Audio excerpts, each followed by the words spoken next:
ரட்சகரமா இருக்கிற இயேசு கிறிஸ்துவின் ஆச்சரியமான நாமத்தில் தினமும் கர்த்தருடைய சத்தத்தை கேட்டுக்கொண்டிருக்கிற என்னுடைய பிள்ளைகளை வாழ்த்துகிறேன், ஆசீர்வதிக்கிறேன். நீங்கள் ஆசீர்வதிக்கப்பட்டவர்கள். இந்த நாளிலும் கூட தவறி விழுந்ததில் தூக்கி எடுப்பார். நம்முடைய ஆண்டவர் எப்படிப்பட்ட தேவன் என்று சொன்னால், தவறி விழுந்த இடத்திலேயே உன்னை தூக்கி நிறுத்தி அழகு பார்க்கிற தெய்வம். இந்த உலகம் எப்போ கீழே விழுவான், நம்ம எப்போ சிரிக்கலாம் என்று சொல்லி உன்னை பார்த்து கொண்டே இருக்கும்.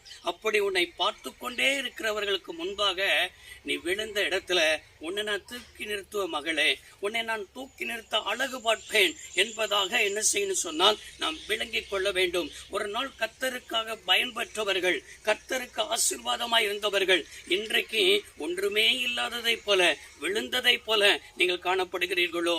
இதே போலதான் எலிசா தீர்க்கதரிசி வாழ்ந்த நாட்களில் அவர்கள் குடியிருந்த இடம் நெருக்கமாயிருக்கிறது என்று எலிசாவோடு கூட இருந்த தீர்க்கதரிசியுடைய புத்திரர்கள் எலிசா இடத்துல கேட்கிறார்கள். எலிசா, போங்க, உத்தரத்தை வெட்டி கொண்டு வந்து என்ன செய்யுங்கள், வீடுகளை கட்டுங்கள் என்று அவர்களுக்கு அனுமதி கொடுக்கிறார். 2 ராஜாக்கள் 6ஆம் அதிகாரம் 5வது வசனம். ஒருவன் உத்தரத்தை வெட்டி வீழ்த்துகையில் கோடாரி தவறுதலாய் தண்ணீரில் விழுந்தது.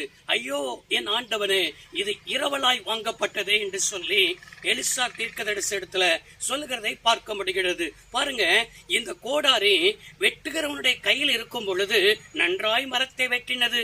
நன்றாய் வெட்டி கோடாரி மரத்தை வெட்டி வீழ்த்துகையில் என்று சொல்லப்பட்டிருக்கிறது. அப்படி என்றால் அந்த கோடாரி பயன்பெறுகிற கோடாரியா இருந்தது.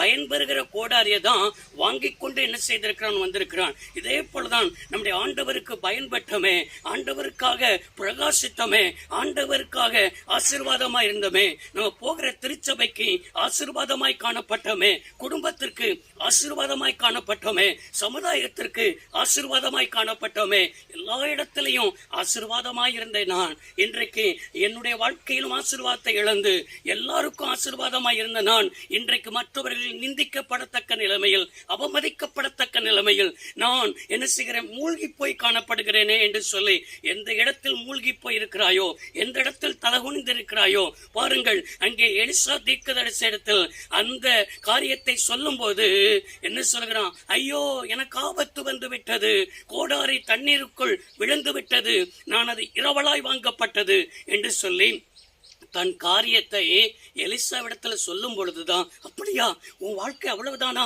ஐயோ கோடாரி முடிஞ்சதே, இது எப்படி எடுக்க முடியும், தண்ணீர்ல போய் விழுந்துருச்சே, அது எந்த இடத்துல கிடக்குன்னு தெரியாதே என்று சொல்லி, அவ்வளவுதான் என்று சொல்லி எலிசா அவனுடைய வாழ்க்கையை முடித்து விடவில்லை. அது எந்த இடத்தில் விடப்பட்டதோ அதே இடத்தில் ஒரு குப்பை என்ன செய்தானா, வெட்டி போட்டானா. விழுந்த இடத்தில் அந்த கொப்பு என்ன செய்ததுன்னு சொன்னால் அந்த கோடாரியை மிதக்கும்படி செய்தது.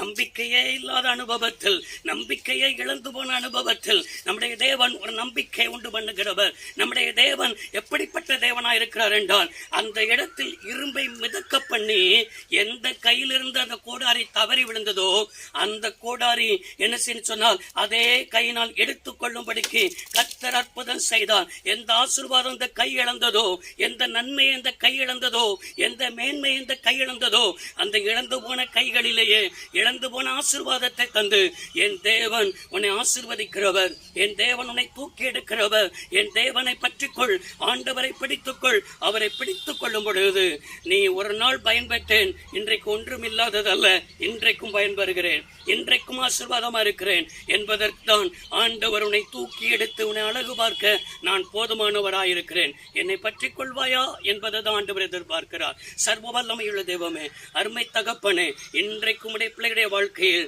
ஆண்டவரை விழுந்த இடத்தில் தூக்கி எடுப்பதற்காக நன்றி. வார்த்தையை பேசியிருக்கிறேன், அப்படியே கிரியை செய்ய வல்லமை உள்ளவர், அப்படியே செய்வதற்காக நன்றி. இயேசு ரட்சக நாமத்தில் பிதாவே, ஆமென். கர்த்தர் ஆசீர்வதிப்பாராக. God bless you all.